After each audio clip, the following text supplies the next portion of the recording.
We have a real treat for you this morning, but I'm going to start with some announcements first. Please check for the workshop and abstract rooms. Some of them have changed, some of them you didn't know in the first place, so they have all been finalized, and that information will be at the front desk. Joy? Joy stepped out. Yeah, you'll be able to get that at the front desk. Okay. We'll be also monitoring the chat for those of you who are joining us online. So if you have questions or comments, please enter them early so we're sure to get to them in the course of this presentation. Our speaker to start us out today is Natalie Johnson. Natalie is the co-founder and chief visionary of VIDL Solutions. She's a health and well-being consultant, and we heard about her a couple years ago and had her all lined up for last year. We were really excited about that, and then had to go virtual and didn't think that we could make the best use of her talent that way. So we asked if she would come back this year, and she very graciously agreed to do that, and she's our lead speaker today. So welcome, Natalie, and thank you very much for your patience with us. Thank you. Thank you, Bob. So good morning, everyone. Welcome. I certainly want to first and foremost welcome all of you here and thank you for your time and your energy in being here. I know that all of you probably have incredibly busy lives outside of being here today, but yet you've chosen to be here anyway so that you can learn. I'm going to be here talking today specifically about resiliency, and this is an area of my work that I've worked in for a really long time. And I think what's most exciting about resiliency is that we have some really new updated research that tells us we might be doing things wrong. And so before I get into what we're going to be talking about today and content, I just want to let you know ahead of time that this is going to be interactive. I want to invite you to stand up, walk around the room, stretch. You don't have to sit on your butt and just listen to me for the next hour, but I'm going to be incorporating what I'm going to call is some strategic movement, create some energy in the room. So let's start off and do that now. I want you to stand up. And those of you online, you stand up as well. And the first thing I want to start us off with today is I want you to find someone in the room, and you can walk over to them and get as close as you are comfortable. And I want you to share with someone what you are grateful for today. What are the things or people you are grateful for today? Go.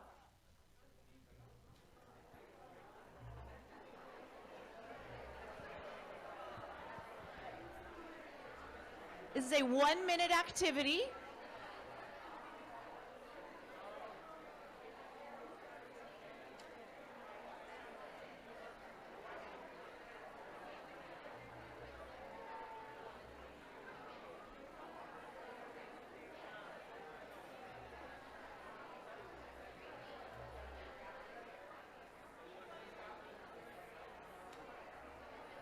You have 30 seconds to wrap it up. And our people on Zoom, you can share in the chat. You can share in the chat what you're grateful for today. 15 seconds to wrap it up and get back to your seats.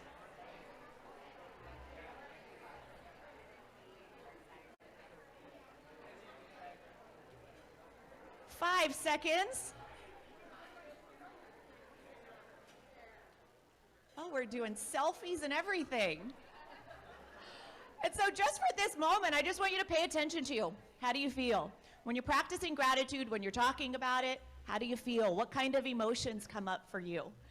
And so today is going to be, just like I said, it's going to be interactive. I am going to have you taking pen to paper. Not lots of notes this morning, but there's a real benefit of you reflecting and thinking and taking pen to paper around what you're hearing and thinking about, because there's a deeper connection to the brain.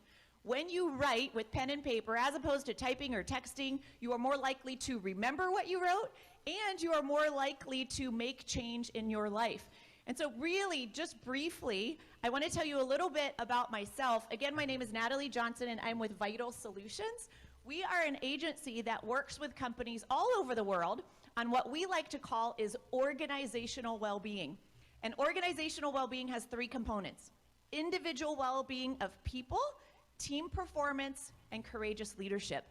And the good news about today in this session is we're going to be touching on all three of these, because resiliency significantly, positively impacts our overall well-being, our physical, emotional, mental, and even spiritual well-being. Resiliency and our ability to handle our stress impacts the way that we show up for our teams at home, our teams at work. It contributes to us being able to have tough, effective conversations, creating trust on teams, recognizing our value on our team, and then finally, it is a behavior of courageous leadership. And courageous leadership is how we, whether we are in a formal leadership role or not, it is how we show up and lead with people instead of an old school lead over command and control style leadership. So again, today is going to focus and contribute to all three of those.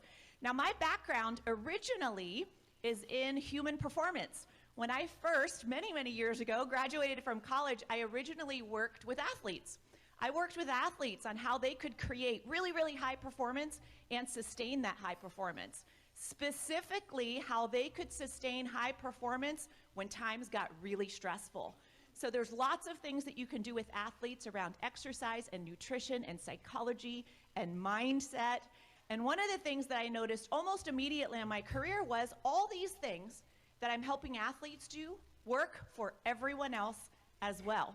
Because one of the main things that I specialized in working with my athletes was when you are in the competition and all kinds of crazy, unexpected things happen, and the other team starts getting ahead, and it gets really, really stressful, how can you sustain that high performance that you came in with? And so again, I recognized pretty quickly that all these strategies that we do with athletes work for everyone. And in my industry, in general, other people started to notice that as well. And so this goes back 20 plus years ago, but what you see today is a lot of what we used to only do with athletes has now been integrated into real life for the rest of us as well. And so I worked for San Diego State University for many years, and for the last 15 or 20-ish years, I have lived here in Florida. I am local in Lakewood Ranch, and I have supported organizations all over the world on strategies that support these three different areas. So we're going to dive in here pretty quickly. I want you to personally think about right now, what is your number one stressor? So if I were to ask you what's the biggest stress in your life, what is that stressor? And I want you to take pen to paper and I want you to write about it. What is the stressor? Why does it feel stressful? How does it impact you? What might happen with that stressor? What are some potential things that you might be fearful about? Just give that stressor some life on paper. And you're not going to share this stress with anyone.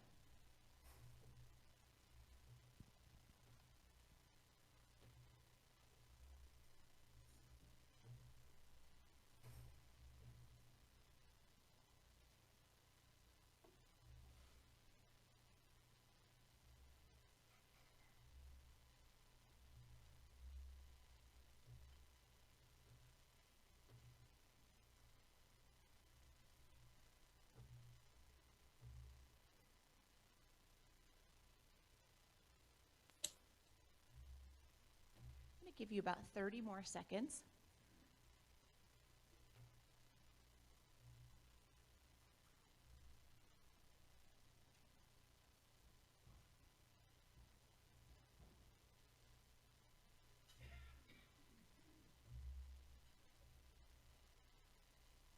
When you're done, when you've had enough, that's all the energy you want to give that stress. Stand up so I know you're done.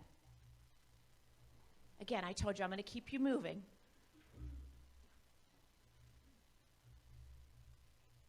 And so a question for you. In one word, in just one word, how does that stress make you feel? And I'm going to come out into the audience, and I want to hear what some of your one words are. And in a minute, I'm going to come to our Zoom virtual participants, and if they would share in the chat what their one word is. Work. So your stress makes you feel work? Tired. Thank you. So my stress makes me feel tired. Anxious? Tired. We have tired and anxious. Do you have a word? Anxious was my word. Oh, another anxious. Motivated. Ooh, good. We've got a motivated. One more. Uncertain. Well, that one was uncertain. So what do we have? Thank you, ladies. What do we have on our chat? Depleted. Any more? Overwhelmed. Crazy. And inadequate. So we have a couple anxious in there, inadequate, crazy. We did have one motivated that was in there. So when you think about the other words that some of you might be thinking of, do we have a theme? Even in the ones that we heard, we had a theme overall, all except for one of them, that there was a negative theme in there. That I feel anxious, I feel overwhelmed, I feel depleted. And whenever I ask people, tell me about your number one stressor, they say things that are very, very similar. I feel overwhelmed, I feel sad, I feel unprepared. And they share with me a lot of different type of negative words. And I think we all know intuitively that stress doesn't necessarily have to be negative, but unfortunately we've been told and we've been taught that it is negative, and when we feel it sometimes, it feels negative, and so sometimes the stories that we create behind our stress have a negative tone to them. And here's the thing, the emotions that we feel and the stories that we create directly impact our behavior. In other words, if our stress makes us feel crazy, if it makes us feel overwhelmed, if our stress makes us feel anxious, we're going to act anxious. If it makes us angry, we act angry. It is a reactive process in the brain and body that show up that way. And so for many of us, we look at stress as something that is negative, and therefore it impacts the way that we actually show up unless we choose to do something differently. And I'm going to be talking today about what we can do that might be different. And I'm going to start with a strategy that really looks at what I'm going to call today as your internal navigation system. So in my line of work, what we know conclusively is that health is not a great motivator of sustained behavior change. In other words, there's a lot of things that we could do. I could manage my stress better, I could de-stress better, I could exercise, I could eat better, I could get better sleep. If I ate differently, I might be healthier. There's all these things that we know we could do, and we would be healthier, but it doesn't necessarily mean that we do them, right? And so health can sometimes, as a health scare, be a motivator to create some change, but for most people it is not sustainable. And even maybe some of the reasons that some of you are here today is you want to be better in your work. You want to be able to show up better for your patients, maybe even show up better for your families. But when we say things like, I just want to be better leader, better at work, better mom, better dad, that is a very general goal that we're shooting for. And so what I want to challenge you to do today is to change that internal navigation system and look to something more meaningful and more specific for you in terms of why it's important for you to potentially make change in your life. And we do that by creating what I'm going to call is your best self vision.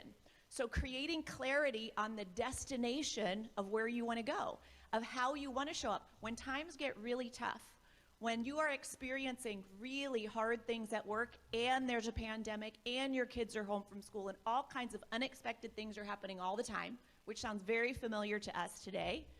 What is it that keeps you going, and how do you show up during those times when you show up as the best version of you? And so when you show up as the best version of yourself, you show up physically energized, emotionally connected, mentally laser focused, and spiritually aligned. And so what I mean by that is your physical energy is the quantity of energy that you show up with at any time. Your emotional energy is the quality of the energy that you show up with. Your mental energy, not to be confused with mental health, but your mental energy is the amount of focus that you have. And your spiritual energy, even though that sounds religious, and maybe it is for many of you, your spiritual energy is about your purpose. It is about what matters to you, your values, and what is most meaningful to you. When you show up as the best version of yourself, you are energized, connected, focused, and aligned with purpose. But it's important for us to go a little bit deeper around best self. What does that mean? When you show up as the best version of yourself, how do you communicate? What emotions are present? How do you lead? How do you listen? How do you parent? How do you friend? How do you show up for your partner? When we can get into the details of that, we create clarity of a vision that now creates that North Star for us. And so what I would like for you to do right now is think about you as the best version of yourself and take a couple notes. So journal again, and then I want you to highlight 3 words that describe you as your best. So I'm going to give you about a minute to journal, and then I want you to pull out 3 words.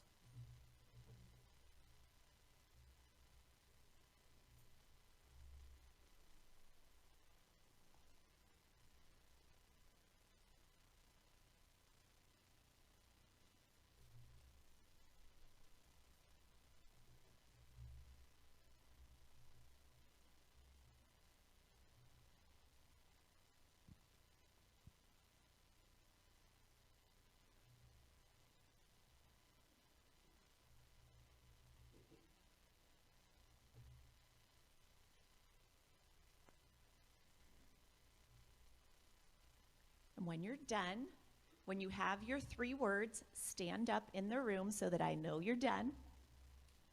And for those of you joining us through Zoom, if you would share your 3 words in the chat, that would be great.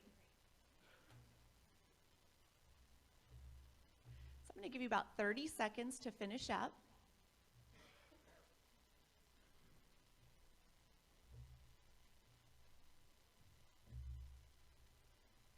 And so again, it's really important to create clarity because this is much more specific than I want to be better at my job, I want to be healthier, I want to be a good leader. Those are very, very broad, and it's too broad for us to make behavior change that is sustainable. And so I'm curious, is anything coming through on the chat for our 3 words? Productive, confident, inspired, caring, thoughtful, motivated, kind, empathic, inspired, and I think those are it right now. Those are great. Thank you so much. And I think when I think about my own description of best self, I think energetic, focused, and present. So now what I want you to think about, when you think of the 3 highlights of you as your best self, when times get really tough, when there's way more change than you feel like you can handle, which one of those 3 goes away first? Look at your 3 words. Which one of those 3 goes away first? And maybe circle that.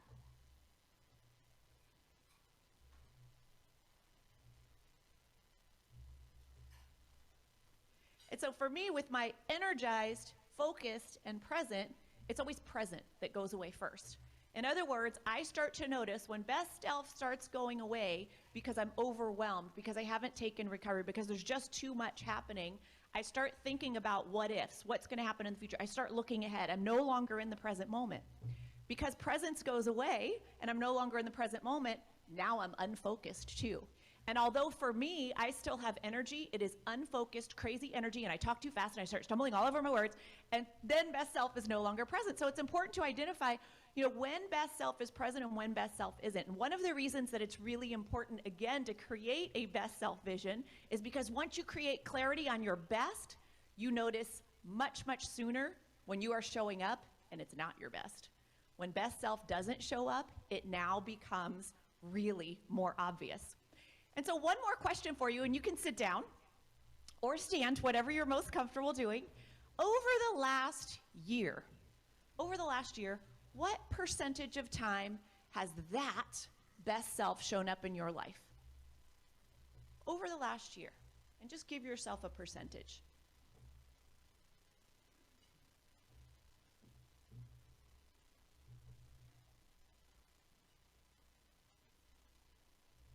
And do any of you see any opportunity for improvement? Would you like that percentage to be higher? And you could just shake your heads. I won't call it. Yes? No? Do you think the expectation is it should be 100%? I should be best self 100% of the time. It is not.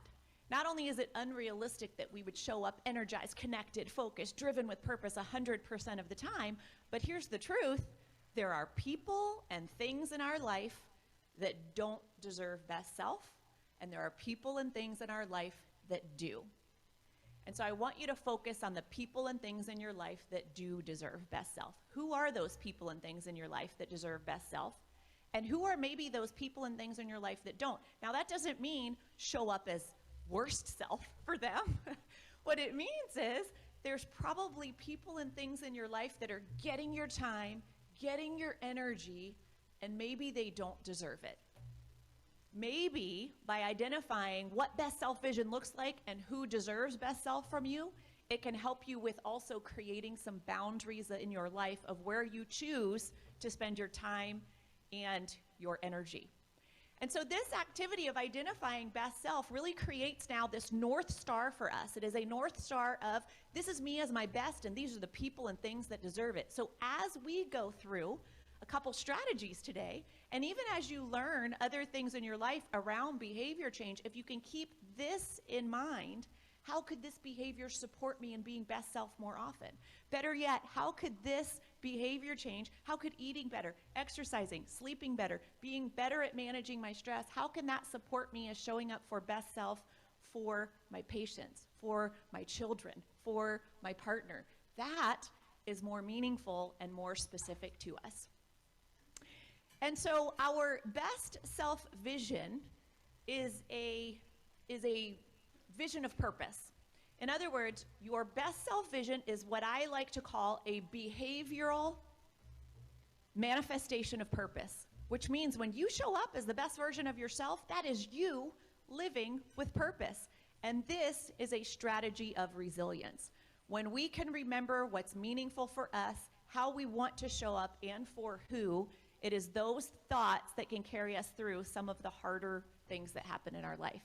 And if any of you have ever put any work into defining what your purpose is and what matters to you, it is one of the stronger resiliency strategies that exist, because when times get really, really tough, it is our purpose that can carry us through. But I think it's important to recognize that this isn't always how we've thought necessarily about managing stress, and I'll call this old school stress. So early on in my career, when I learned about stress and when I learned about how it can impact performance and how it can impact your life and impact your health, we were told you need to help people get rid of stress. You need to help people manage it, protect people from stress, because stress impacts performance negatively, it creates overwhelm, and stress impacts your health negatively. It can even kill you. And so early on in my career, here's how we dealt with stress management. I would meet with groups of people or even individuals, and I would say, you know, what is your stress? Explain it to me. Can you get rid of it?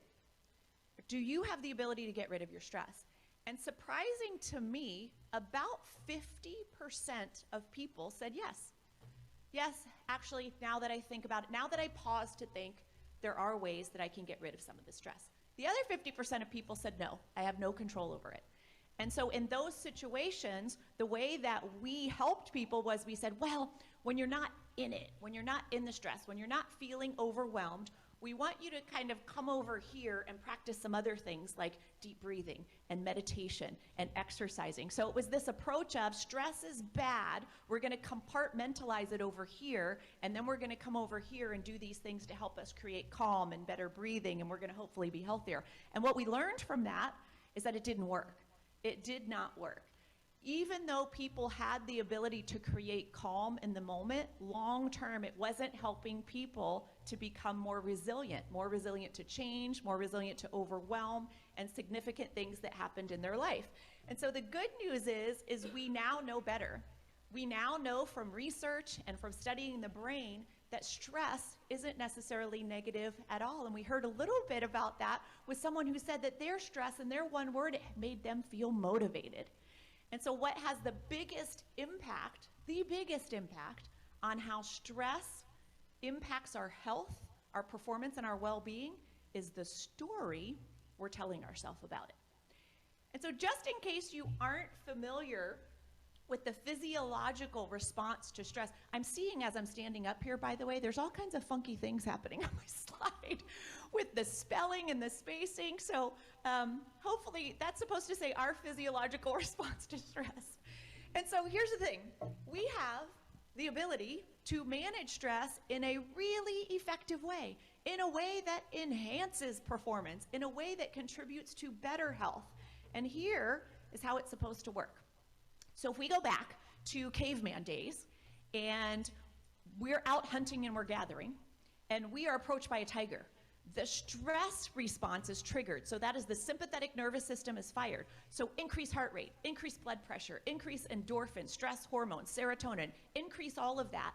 And what that allows us to do as humans is don't think. There's no time to think. You need to run. And it happens reactively, quickly, effectively, and we get away. So that is that fight or flight response, which I'm sure all of you are familiar with. So sympathetic system fires, we run, we get away, and now the tiger is gone and we are safe. What do you think happens after that? You've just escaped a tiger, a life or death situation. What do you think happens? So that stress response, that sympathetic nervous system firing, is exhausting. It is physically, emotionally, and mentally exhausting. And so what we did back in caveman days is we went and rested. We sat down. We took a nap. And when we did that, that allowed for the opposing system, the parasympathetic nervous system, to kick in. And what that system does is it says lower heart rate, lower blood pressure, get rid of the cortisol, get rid of the endorphins, bring the body back down to homeostasis. And so it's that interaction between the sympathetic versus parasympathetic nervous system that is healthy. It's the one that saved us from the tiger. It enhanced our performance, and overall we survive as a species. The bad news about that is this whole fight or flight system that exists is mismatched to our common modern day. We're not hunting and gathering anymore, right? We're not in the jungles with tigers. Instead, today what we're struggling with are issues and barriers that we don't know how to solve at work, change at work. Maybe our stress is that we overslept. Maybe our stress is that we're stuck in traffic. Maybe our stress is that we're trying to manage this new virtual world with kids and being in the workforce and being at home. And so maybe it's these type of stressors that we're experiencing, and unfortunately, our body and brain don't know the difference. So when we experience a high energy, negative emotion like anxiety, fear, overwhelm, it triggers that sympathetic nervous system. Increase heart rate, increase blood pressure, get the stress hormones circulating. And then today, do you think we go rest? Do we go rest? So maybe, and I see lots of heads shaking no, maybe our day is we have an earlier day than normal. We're going to be waking up earlier than we thought, so we set our alarm, but our alarm doesn't go off. We oversleep. We wake up, sympathetic nervous system fires because we overslept. Now we're running around the house trying to get organized. We all know what it's like when we oversleep. Everything's going wrong. So as we're trying to get ready and get organized, sympathetic nervous system's firing. Then we get out into traffic, and we're on 75, and we're in gridlock traffic. There's an accident. Sympathetic nervous system fires. We get to work. We're late for what we were supposed to be for. Sympathetic. So it's this overtraining of the sympathetic nervous system that gets us in trouble. Because if you think about how you feel when that's happening, physically, we feel overwhelmed and tired, emotionally, irritable, irritated, unfocused, mentally, unfocused. And do we care about our purpose in life? Are we thinking really hard about best self vision in those moments? Not usually, we're not. And so it's this overtraining of the one sympathetic nervous system that creates poor performance and over time creates poor health for all of us. And so what do you think is needed? What could help us go back to homeostasis? It's recovery. We need to trigger and allow some space for that parasympathetic nervous system to kick in. And so what we're seeing happening right now, which is very natural and very normal, is we get triggered by stress and we feel stressed. We feel anxious. We feel overwhelmed. So those beliefs, those thoughts, those other people around us, that environment triggers us. It creates that high energy, negative emotion. And then our habitual thing is we react. We just react to it. I feel angry, I act angry. I feel anxious, I act anxious. I feel unfocused, I act unfocused. And so what is needed is that pause. And what we need to do to create that pause is create some mindfulness. And when we pause, we stop the reaction, and that allows us time to now choose a different response. And so mindfulness is a really common word out there right now, and all it means is we stop thinking ahead, we stop thinking behind, and we pay attention right now. And when we're paying attention right now, we'll start to notice things like, oh, I'm feeling really angry about this situation. How might that impact me right now if I were to just go with the flow and react angrily? How that pause allows us to ask ourselves questions like, how would best self respond? What could I do in this pause? And one of the things that you can do within the pause is you can seek some recovery. Turn off the sympathetic nervous system, turn on parasympathetic nervous system, which creates calm, creates more clarity, and allows us to be more open and receptive to what's going on around us. And so it's this balance of stress with recovery. And so when I talk about stress, specifically here, I'm talking about energy going out. So stress might be the back-to-back things going on in our life, that I'm late, I'm stuck in traffic, I'm late for a meeting, something happens that I didn't expect with a patient. It might be that type of stress and energy going out, or it might be us just doing our job and getting things done. When we show up as best self and we're energized and focused and connected, that's still energy going out. And so it's important for us to balance energy going out in the form of performance or stress with some energy coming back in. And when I talk about recovery, I'm not talking about a nap, I'm not talking about vacation, I'm not talking about anything that takes any amount of significant time. What I'm talking about is strategic micro recovery. What are small things that we could do throughout our day that would provide us with a sense of recovery, either physically, mentally, or emotionally? And so that might be things like, I'm gonna pause and practice gratitude. And I'll do that by just going and telling someone that I'm grateful for them. Or I'm going to pause and take a couple deep breaths before I respond. I'm gonna create a little bit of calm and then choose how I'm going to respond instead of react. It might mean that I'm gonna go use the bathroom, but I'm gonna take the long way so that I can walk and think through my thoughts. It might mean that I go seek some laughter with a person that makes me laugh or makes me smile. I might check in with my kids or my spouse or my friend. Quick, strategic micro recovery. It's things that you can do that create a different emotion and bring you a sense of calm and a sense of focus. So we're gonna practice. We practiced one this morning. Gratitude is one of the quickest ways to shift from a high energy negative emotion to a more calm one and feeling grateful. We're gonna practice another one right now. You don't have to stand up for this one. So I want all of you to take your hand, online as well, and take it and put it right in front of your belly. We're not gonna meditate, but I want you to visualize that there's a balloon inside your belly. And when you breathe air in, the balloon expands. And when you exhale and breathe air out, the balloon deflates. If you've never breathed like this before, it's gonna feel a little bit weird. You can close your eyes to think about it as you do it if you need to. So I want you to take a nice big deep breath in, inflate the balloon. And then exhale, deflate your balloon. Do it again. Inhale, inflate.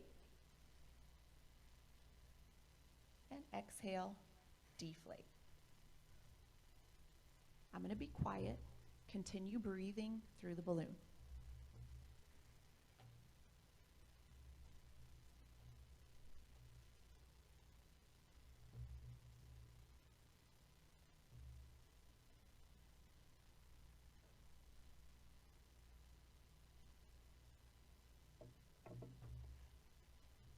And you can stop. And so what I did just then is I had you force deep diaphragmatic breathing. When we're stressed, we breathe shallowly from the chest, and it's not efficient, and it actually supports that sympathetic nervous system, that one, the reactive one. When we force deep diaphragmatic breathing, it is our only defense against the system, the sympathetic nervous system. In other words, when we force deep diaphragmatic breathing, we force parasympathetic nervous system to kick in. We force it. And so that is one way that we can switch off sympathetic, switch on parasympathetic in a very quick and efficient way. Now, all of you sitting here today were probably not in fight or flight. You weren't in the stress. You weren't feeling the overwhelm. You weren't feeling the unfocus. It's when you're in those moments that you can deep breathe through the diaphragm and you will feel the difference. And if you practice it, you can deep breathe and nobody even knows that you're doing it. And it is a very beneficial way to incorporate strategic recovery throughout your day. It's the reason why you hear people say, take a deep breath before you respond. Take a deep breath, count to 10 before you respond. It allows for that parasympathetic nervous system to kick in. And so I want you to just think for a moment about what are some other things that you could realistically do in your day, in real life. What are things that you could do that are maybe a minute or less, maybe 2 minutes, that would provide you with a sense of recovery? And take a moment to write a few of those down.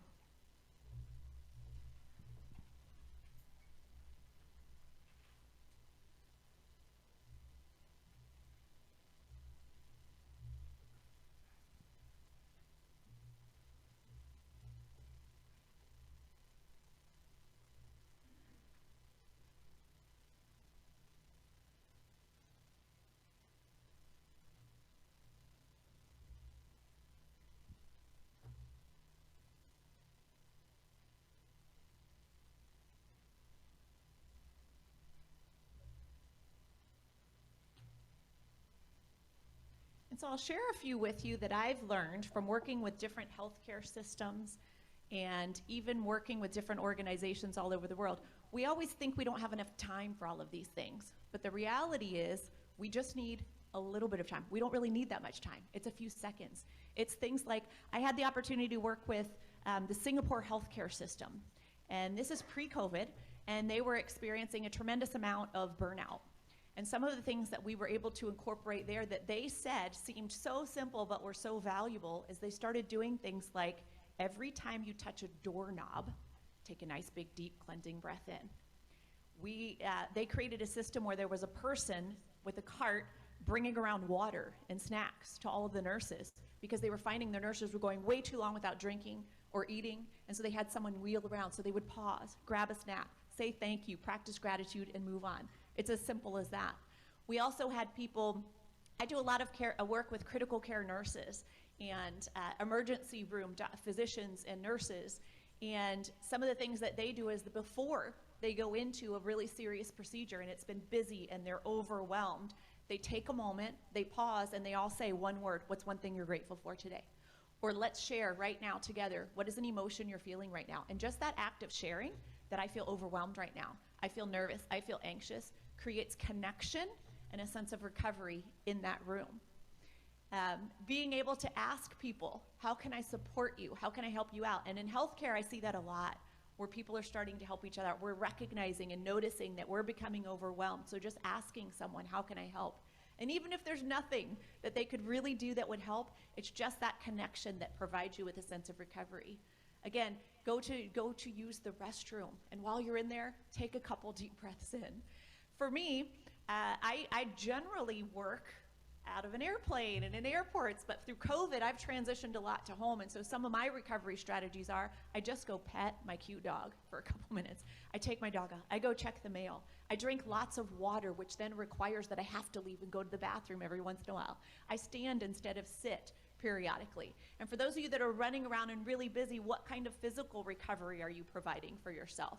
So it'll be helpful to just think about realistically what kind of recovery would work for you so that you can begin to oscillate between sympathetic and parasympathetic throughout the day, because that is how you're able to maintain high performance. And one last thing I'll say about this recovery strategy, we as human beings do not have the ability to stay in high performance longer than about 60 to 90 minutes. We can't do it. So maybe you have a day where you show up and you are the best version of yourself. You are your best self, you're energized, focused, you're passionate, you're excited, you're in the zone. After about 90-ish minutes, that's gonna go away unless you intentionally provide some recovery. And so if you have self-awareness and you know I can't stay here all day, and you go seek some recovery real quick, you can then maintain and sustain that high performance all day. Sounds like common sense, but unfortunately not common practice. If you don't intentionally seek recovery, your body's gonna get it anyway. Your body will force it, and it forces it in the form of exhaustion and burnout. You're gonna get recovery one way or another. It's either gonna come by you intentionally in micro recovery, vacations also really important, taking time away, or your body will force it in the form of overwhelm and burnout. And so what we've covered so far this morning is the power of best self vision and purpose, having a motivator that's meaningful for us. We've talked about strategic micro recovery and how it can help us sustain high performance, help us to avoid burnout and overwhelm in our day. The next thing that I want to talk to you about is that we actually have 3 different types of stress.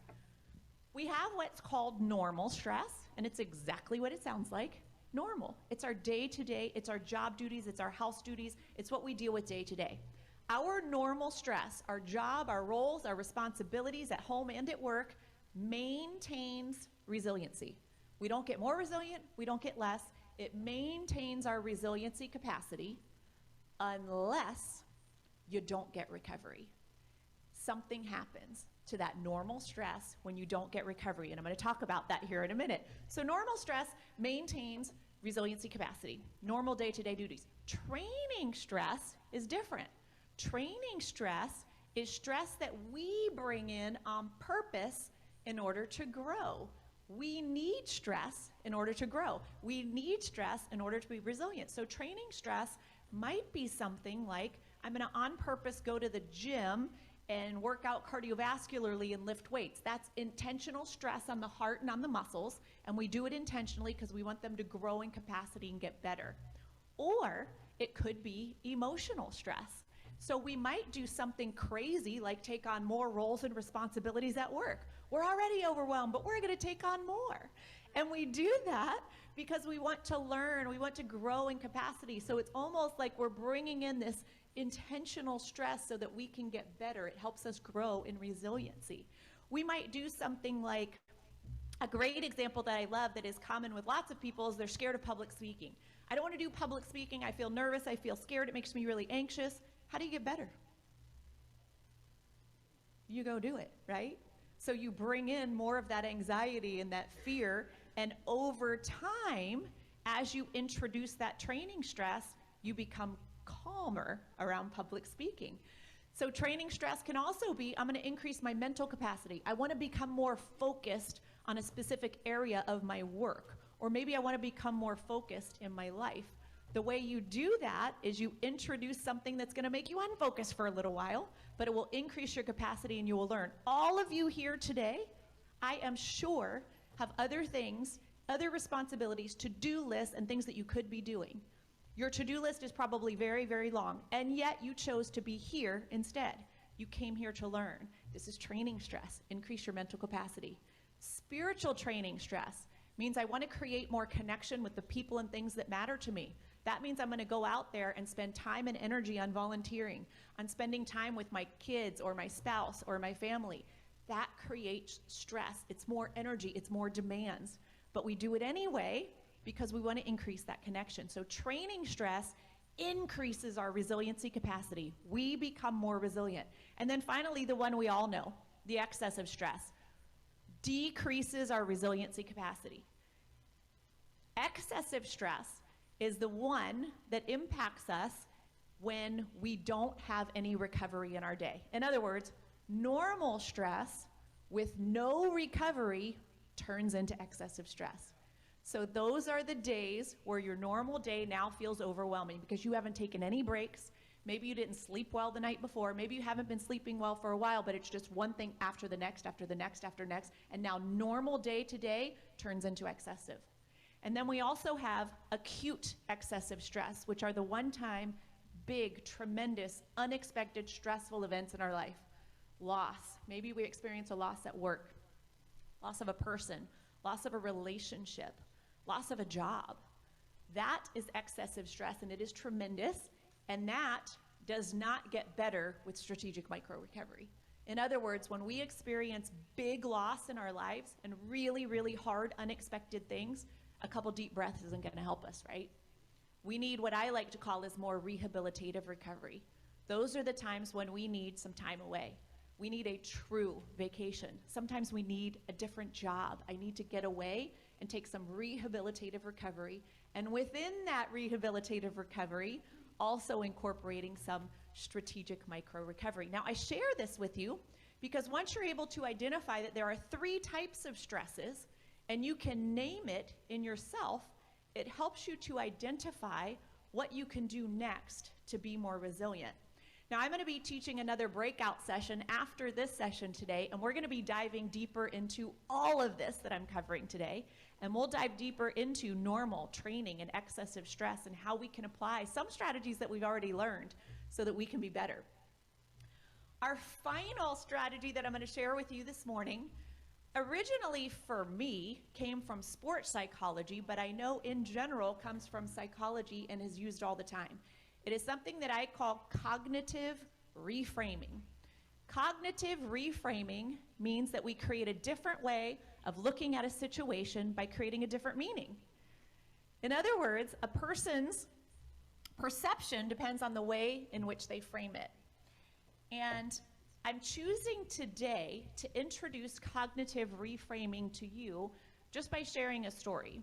Something that happened to me where I was able to experience and see and feel cognitive reframing happening in the room in a really inspirational way.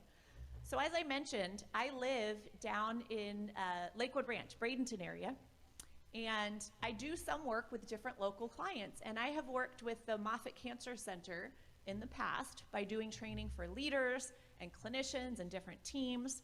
And I guess it was about 3 years ago, it was pre-pandemic, I got a call from Moffitt, and they said, Natalie, we want you to come up and do another training for us. And they said, this time, we don't want you to work with our leaders, our teams, and our clinicians. We want you to come and work with our patients. And we're doing an event for some of our patients. It's an evening dinner event. And all of our patients that will be at this event have the exact same kind of cancer. We're expecting about 100 people, so you'll have about 100 people in your audience. They're not going to be in good shape. Some of them have just been through bone marrow transplant. Some of them are preparing for bone marrow transplant. And here's the hardest part. There's a good portion of your audience that isn't expected to live. We want you to come and teach them about resilience, and we're going to give you an hour. And for me, I told you a little bit about my background. I come from sport and human performance and leadership and sustaining high performance and how to show up as your best self. And I thought, I don't think I'm the right person for this. This is not my normal audience. And I felt really anxious about it. And I told them that I wanted to think about it. And also, what could I possibly do in an hour that would be meaningful? And for me, it was training stress. Because after I thought about it, I thought, I'm going to try. And maybe I'll learn something. This feels really hard, and I feel anxious about it, but I'm going to try, and I'm going to choose to focus on this concept of cognitive reframing. And so I show up to the evening event. It's exactly what they said. There's a lot of people in the room, more than expected, because many of them have a caregiver with them. We had wheelchairs and walkers and people needing help physically. And I asked all of them, through our conversation, what is the biggest stressor in your life? And to no one's surprise, really, they all said, I'm living with cancer. Many of them said, I think I'm dying of cancer. And this is incredibly stressful. And then I asked them, is there anything that you have learned and anything that you could teach any of us? And they couldn't wait to share. They came up, they wanted my microphone, they stood up, and they said loud and proud and quickly too, there were no silences in the room. They said if I wasn't diagnosed with cancer, I would have never recognized my true purpose in life. I was focusing on all the wrong things. If I wasn't diagnosed with cancer, I would have never healed that relationship. And they said things like relationship with my mom, my dad, my sister, my best friend. If I wasn't diagnosed with cancer, I would have never taken care of myself. I never took care of myself before. And now it's my highest priority. And now I found purpose in teaching others how to do it. If I wasn't diagnosed with cancer, I would have not led a meaningful life. My life now has meaning. And so I want to challenge all of you today to think about that, because for me, when I had that experience, I thought, if they can do that, then we all can. We can all choose to step back and look at our situations that feel really hard and choose to look at them differently, all in an effort to think and feel different, because that is what impacts our behavior moving forward. So I want all of you to think about that stressor that you journaled a little bit about, that first question I asked you, your biggest stressor in your life. And I want you to use these questions just as prompts.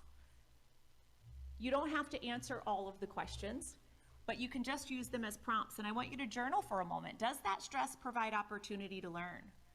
Does it provide opportunity to spend time and be with those who matter? Does it help you clarify what's important? Does it allow you to learn a new skill? Will it help you be more emotionally resilient? And will it help you teach or help others? So I'm going to pause and be quiet. Again, just prompting questions.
I'm going to give you about another minute.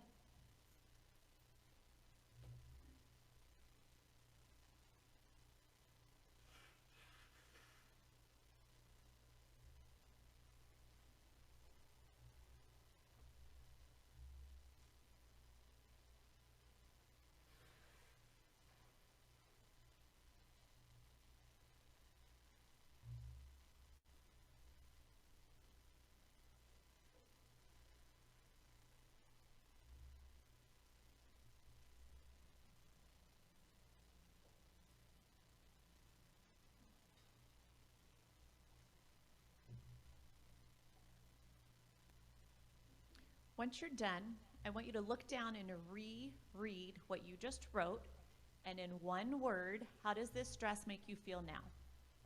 And in the chat on our Zoom, if you could come into the chat and share your one word. And this one's a little harder, so reread what you just wrote, and in one word, how does this stress make you feel now?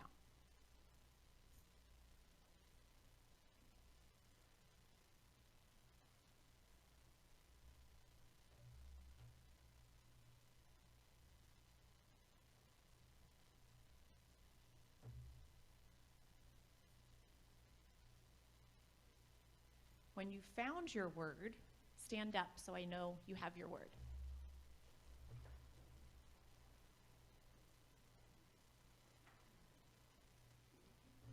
And I think I'll start with the chat. Do we have any words coming through in the chat?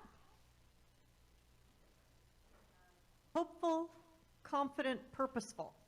Good. Hopeful, confident, and purposeful. Now, I've been told that I'm not supposed to come off the stage and I'm supposed to stay in front of the camera, but I'm going to come off a little bit anyway. Because I want to give people a microphone to share their word.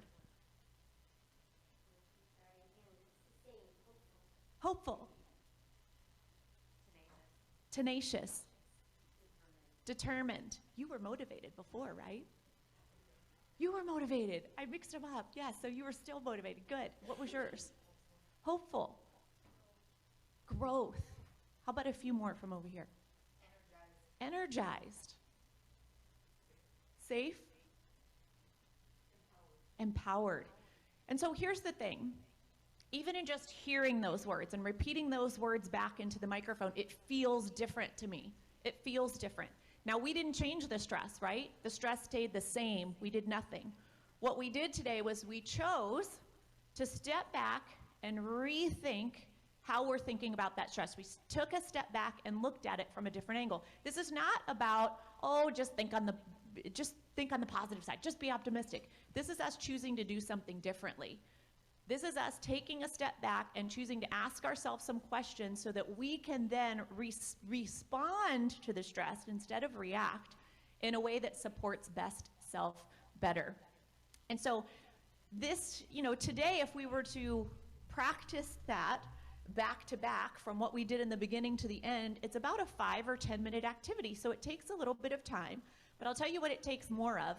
It takes practice.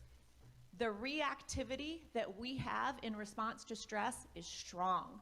There are some neural pathways in the brain that are strong that support reactivity. Our physiology supports reactivity. So it takes training of us pausing and being more mindful and being able to actually reframe and do something different. And so I'll finish today by sharing a quote with you. When we are no longer able to change a situation, we are challenged to change ourselves. And that comes from Viktor Frankl. Here's a highlight of what we covered this morning. We covered creating a different type of internal navigation system by identifying and clarifying our best self. So a behavioral manifestation of purpose. We talked about the power of the pause in order to stop the reactivity and respond instead. We identified types of stress. We learned about why it's important to balance stress and recovery to sustain high performance. And finally, we reframed our stress. So I want to thank all of you for being with me here this morning. I am open to any questions that you might have. And I think the last thing I'll add is, again, I'm doing a breakout session in about 30 minutes in a different room. We're focusing on this, but we're going deeper. We're going deeper into the strategies, and you can learn more if you'd like to come. Thank you.